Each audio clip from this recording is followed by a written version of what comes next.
and welcome to my channel. This week I'm going to show you how to make raspberry and blueberry cups. These are a recipe that I found on Instagram from Lechelle at Grayson's Baby-Led Weaning Foods. I'll link her Instagram down below. And they are brilliant for baby-led weaning because they contain no added sugar. So for this recipe you're just going to need 1 cup of cooked porridge, half a cup of flour, an egg, a teaspoon of baking powder, 1 teaspoon of vanilla extract, a teaspoon of agave nectar, and a handful of raspberries and blueberries. So first up, into your bowl you need to put your half a cup of flour, then put in your 1 teaspoon of baking powder and give that a mix so that the baking powder is distributed into your flour. Next, add your 1 cup of cooked porridge. This was just leftover porridge from this morning.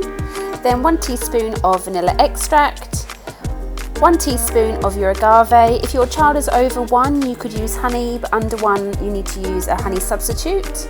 Maple syrup could work just as well. Then crack in your egg.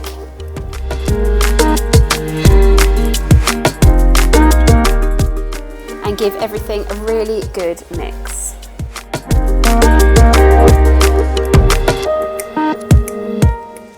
Then finally add your raspberries and blueberries. I've cut mine in half and then just mix it so that they are combined. Don't over mix it though.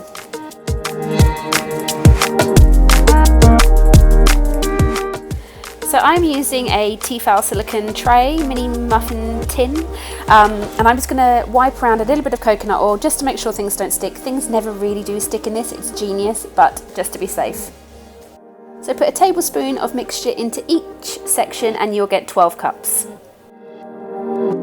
So when it's done, you just need to put it into the oven for 20 minutes at 180 degrees. And then when you've taken them out of the oven, let them cool before popping them all out. And then you'll be left with 12 mini cups. As you can see, Oscar was very, very keen, these have cooled by the way, to take one before I could even film the final product. So we take these as a picnic item.